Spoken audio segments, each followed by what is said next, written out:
안녕하세요. 한 주간 동안 평안하셨습니까?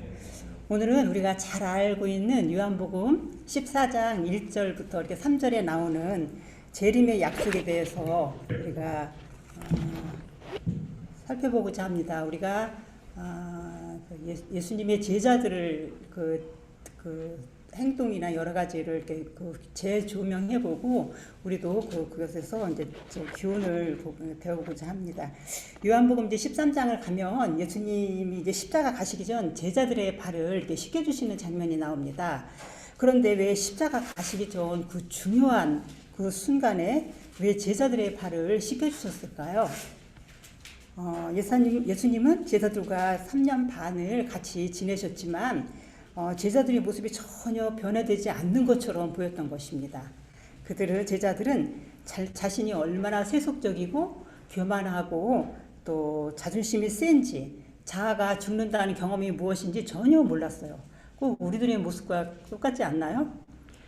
예수님이 이제 입장에서는 불과 이제 몇 시간 후면 이제 십자가에서 돌아가시고 이제 하늘로 올라가셔야 되는데 마음이 얼마나 조급하셨을까요? 이제 곧 하늘로 올라가면 12명의 제자들에게 예수님을 대신해서 땅끝까지 복음을 이렇게 전해야 하는데 제자들은 전혀 준비가 되어 있지 않았어요. 이제 그 순간에 택한 방법이 그들 앞에 허리에 이제 수건을 동이시고 무릎을 꿇으시고 제자들의 그 발을 씻겨주시는 것이었어요. 심지어 가룟 유다의 발까지 씻겨주신 우리 예수님의 사랑을 우리가 어떻게 헤아릴 수 있을까요? 이것이 교만한 자의 마음에 양심의 소리를 듣게 하는 하나님의 방법입니다.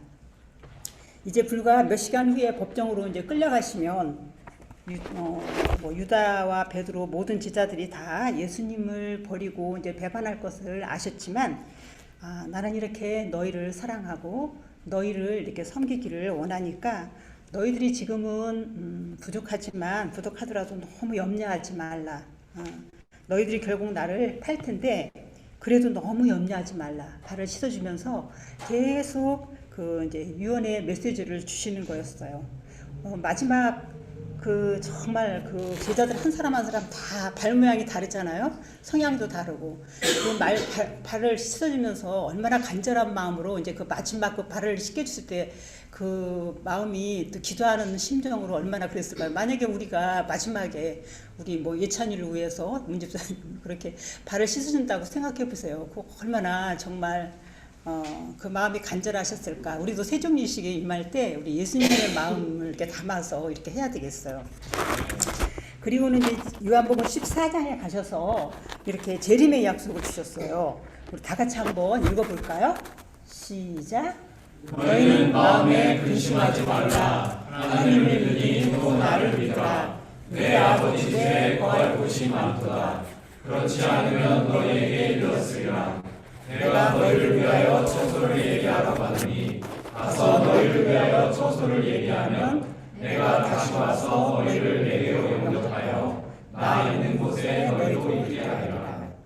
왜 이제 몇 시간 후면 나를 버리고 이제 배반하고 떠날 제자들에게 이런 재림의 약속을 주셨을까요? 하필이면 이 순간에 십자가의 이후에 그들은 너무나 낙담했고 아무런 희망이 없었습니다. 그들은 돌아갈 기회도 없었고 예수님이 처절하게 돌아가신 마당에 유대 나라에서는 그 누구도 그들의 손을 붙잡아 줄 사람이 하나도 없었어요. 앞으로 일어날 일들을 다 아시는 주님께서는 제자들에게 이 재림의 약속을 지금 남겨주신 것입니다. 제자들이 너무나 절망한 자신을 보면서 실망할까봐 다시는 주님을 따르지 않을까봐 주님의 마음속에는 그 염려가 있었던 것입니다. 그래서 용기를 내서 다시 따르라고. 지금 이 말씀은 오늘날 이 시대에도 자꾸 쓰러지고 넘어지면서 자신들에게 실망하고 좌절하는 우리들에게 주시는 말씀입니다. 그래서 우리도 이 재림의 약속을 붙잡고 살아야 합니다. 쓰러질 때마다, 마음이 흔들릴 때마다 재림의 약속을 기억하십시오. 요한복음 14장에 나오는 재림의 약속은 하늘 가는 길, 좁은 길을 가다가 넘어지고 쓰러져서 스스로 고통당하는 사람들을 위한 복음입니다. 우리가 비록 연약한 사람이지만 하늘을 향해서 나가기 때문에 받는 핍박과 고통과 외로움이 있다는 것입니다. 그것이 있어야 이 재림의 약속이 우리에게 큰 소망이 됩니다. 우리가 아는 것처럼 제자들은 부족하고 실수가 많았던 사람들입니다.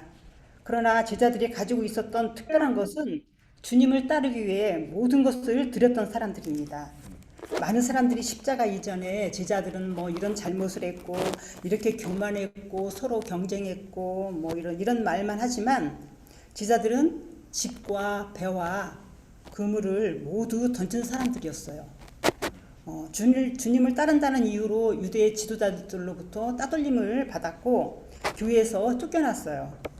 주님께서는 바로 그런 사람들에게 재림의 약속을 하신 것이지 우리가 적당히 살면서 구원받으려는 그런 사람들을 위한 말씀이 절대 아닙니다. 우리는 문제 속에 살고 있고 부족함이 많아서 하나님의 성품을 충만하게 드러내지 못하고 살아갔지만 그러나 염려하지 마십시오. 만일 우리가 주님을 따르기 위해 온 마음과 생애를 드린다면 주님께서는 오늘도 우리에게 오셔서 너희는 마음에 근심하지 말라. 그것이 성경이 주는 메시지예요. 여러분 근심 한번 다 젊으신 분들이라 근심을 별로 그렇게 깊게 안 해보셨을 걸로 아는데 정말 근심에 쌓여 있을 때 정말 밤에 잠도 못 자고 정말 막 그렇게 할 때 너희는 마음에 근심하지 말라. 이 하나님이 사람이 하더라도 우리가 큰 위로와 그런 걸 얻을 텐데 이 우주왕 하나님께서 너희는 마음에 근심하지 말라고 그렇게 하셨을 때 이게 얼마나 큰 힘이 되고 위로의 말씀일까요?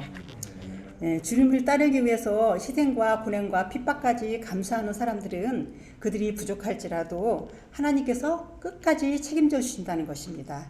이것이 제자들에게서 볼 수 있는 모습이었어요. 성경은 주님을 위해서 마음을 드리고자 하는 사람들을 위한 말씀입니다. 우리의 구원은 성경 안에 있는 진리를 알고 행하는 데 달려 있으므로 갈급한 심령으로 하나님과 나와의 관계를 알고 하나님의 뜻이 무엇인지 말씀을 계속 살피기 원하는 것이죠. 성경의 모든 약속의 말씀은 주님을 따르기 위해 내 모든 것을 드리는 사람들에게 눈과 마음이 열려지고 이해되고 깨달아지는 것입니다. 신앙은 죄와 싸우는 것이 아니라 하나님의 말씀을 내 마음에 채우는 나의 싸움입니다.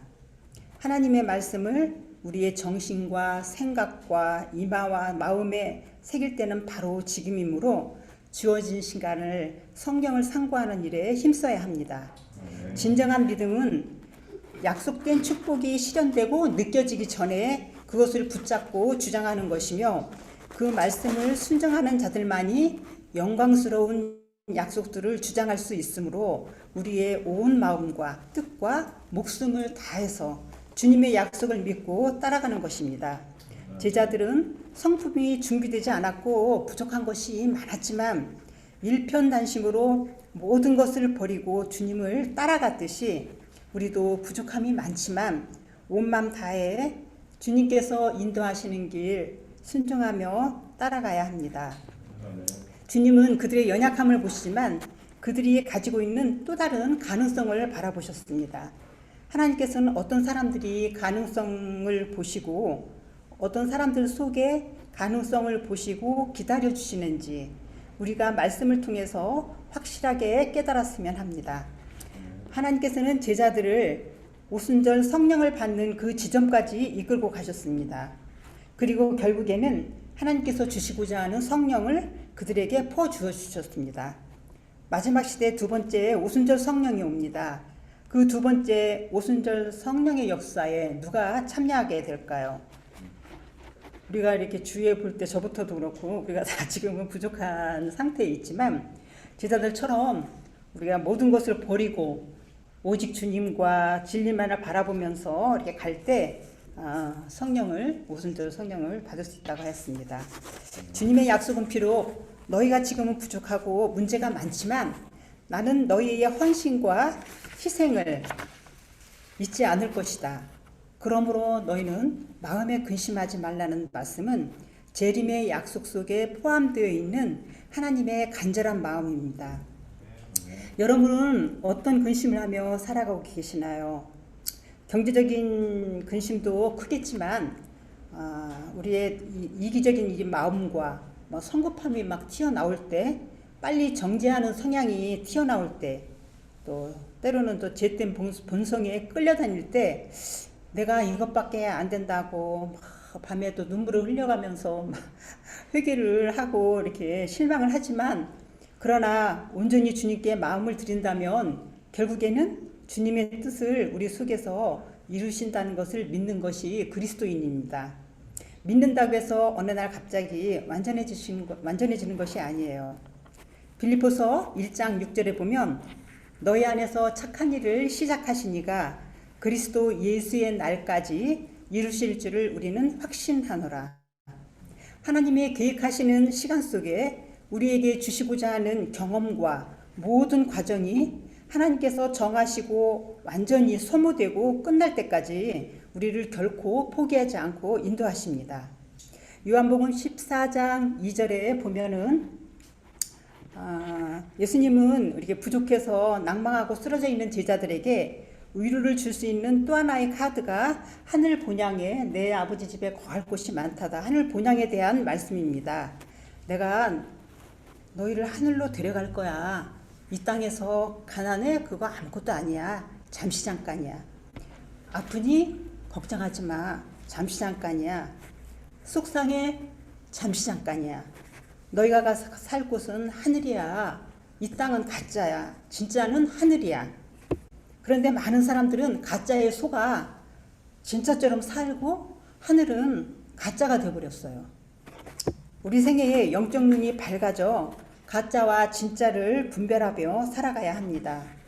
주님, 제가 어떻게 하면 진짜가 되겠습니까? 내 믿음, 내 교회 생활, 내 가정 생활, 내 모든 것이 진짜로 살기를 원합니다. 제자들은 힘들고 괴로울 때마다 예수님께서 부활하시고 승천해서 가 계신 하늘을 바라보았다고 했습니다. 여러분들도 하늘을 자주 바라보시나요?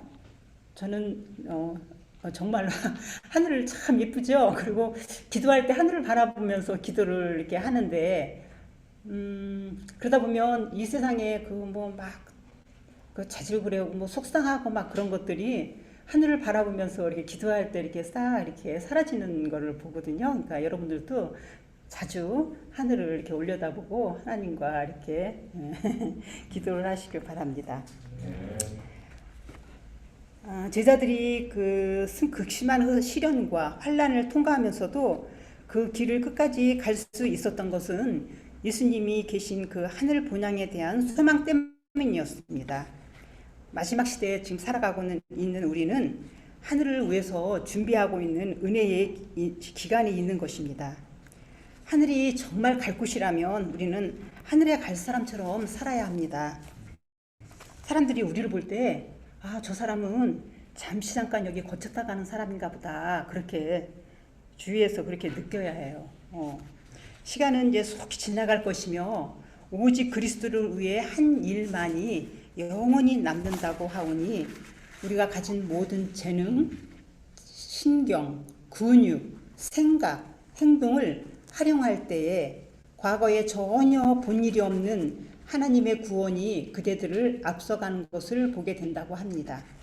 진리와 복음을 전하는 일에 시간과 재물을 아낌없이 들이시는 저와 여러분이 되시기를 바랍니다. 비록 이 세상이 고난이 있고 어려워도 내가 처소를 예비하면 반드시 다시 와서 너희를 나 있는 곳에 데려갈 거야. 거기는 질병과 사망과 슬픔이 다시 없는 곳이야. 그때까지만 참고 견디라고 말씀하시면서 로마서 8장 37절에 그러나 이 모든 일에 우리를 사랑하시는 이로 말미암아 우리가 넉넉히 이기느니라. 하나님께서 우리를 위해 예비하신 것이 너무나도 크기 때문에 우리는 넉넉히 이길 수 있습니다. 마라톤은 굉장히 힘든 운동인데요. 밤에 마라톤을 하는 사람이 있다고 그래요.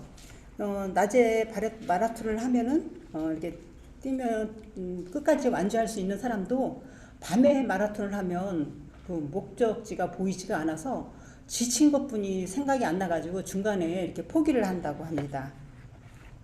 바로 주님께서는 우리가 이 어두운 세상을 사는 것이 얼마나 힘든지 알기 때문에 너희는 근심하지 말라는 위로의 말씀을 주신 것입니다. 하나님께서는 우리가 가야 할 분명한 목적지를 보여주셨습니다. 우리가 무엇을 보며 어디로 가야 하는지 그렇게 하면 나머지는 주님께서 책임져 주시겠다고 말씀하고 계십니다. 하늘을 향해서 끝까지 뛸 수 있는 방법을 히브리서 12장 1절에 이러므로 우리에게 구름같이 둘러싼 허다한 증인들이 있으니 모든 무거운 것과 얽매이기 쉬운 죄를 벗어버리고 인내로써 우리 앞에 당한 경주를 하며. 만약에 두 사람이 막 하늘을 가는데 뒤에다가 잔뜩 배낭을 지고 막 짐을 지고 가는 사람 표정과 옆에 아무것도 없이 이렇게 가는 사람의 모습이 굉장히 현저하게 다르겠죠? 우리가 하늘을 향해서 뛰어가는 모습을 천사들이 지금 지켜보고 있다고 합니다. 우리가 짐을 버리는지 안 버리는지, 얽매우기 쉬운 죄를 벗어버리지 않으면 하늘에 가지 못할 텐데, 그러므로 우리를 힘들게 하는 자존심, 자아 모두 다 내려놓아야 됩니다. 얽매이기 쉬운 죄들을 우리가 빨리 정리해야 합니다. 죄는 처음에는 이제 손님으로 다가와서 친구가 되어주겠다고 이렇게 속삭이고, 그 다음에 나아가서는 종이 되겠다고 약속한 다음, 그러다가 어느 날 갑자기 나의 삶의 주인이 되겠다고 고집을 부리더니 점차적으로 폭군으로 변하다가 결국에는 파괴자가 되어 생명에 이르게 합니다.